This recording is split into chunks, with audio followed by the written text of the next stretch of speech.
일본 정부가 난카이 대지진 주의보를 발령한 뒤로 일본 여행을 계획했던 여행객들의 취소 문의가 잇따르고 있습니다.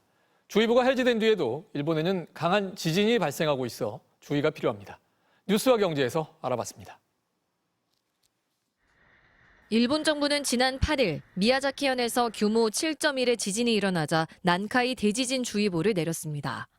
난카이 대지진은 태평양 난카이 해구에서 발생하는 진도 8에서 9 규모 지진으로 약 100년에서 150년 주기로 발생하는 지진을 의미합니다. 1946년에 발생했던 만큼 30년 안에 발생할 확률을 70에서 80%로 예상하고 있습니다. 지진 공포에 일본 여행 취소 문의가 증가했습니다. 계속 불안함 속에서 여행을 어떻게 할까 하던 차에 여행사에 좀 알아봤는데 완전한 환불이 안 된다고 해서 지금 이러지도 저러지도 못하는 중에 고민 중에 있습니다. 여행사를 통해 예약한 여행은 단순 변심으로 처리돼 전액 환불받을 수 없고 10에서 50%까지 취소 수수료를 내야 합니다. 현지에서 지금 지진으로 인한 피해가 발생하지 않았고 현지 공항이나 호텔, 관광지 등 여행 인프라가 정상적으로 운영되고 있기 때문입니다. 일본 정부는 대지진 주의보 이후에 이상 징후가 포착되지 않자 일주일 만에 난카이 대지진 주의보를 해제했습니다. 일본 일부 지역에선 사재기 현상이 발생했지만 피난을 가는 등 특별한 움직임 없이 비교적 차분하게 일상생활을 유지하고 있습니다.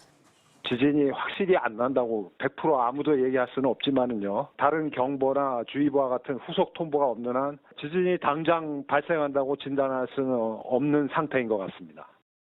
그렇다면 안심하고 여행을 떠나도 될까요? 일본 정부는 대지진이 일어날 가능성이 완전히 사라진 것은 아니라며 대비를 강화하고 있습니다. 하지만 재해 대응책 대부분이 일본 현지인 위주로 돼 있어 외국인 관광객 대상에게는 큰 도움이 되지 않습니다. 일본 정부는 외국인 관광객을 위해 재난정보 앱 세이프티 팁스를 통해 여러 언어로 재해 상황 정보를 제공하지만 지진 관련 정보는 빠졌습니다. 우리 정부가 보내는 안전유의 공지 말고는 일본 여행객 스스로 안전을 챙겨야 한다는 말입니다. 지진 발생 시 안전수칙과 대피 요령을 숙지하고 해외 안전 여행 모바일 앱 대사관, 총영사관처럼 도움을 받을 정보를 미리 챙겨야 합니다. 뉴스와 경제였습니다.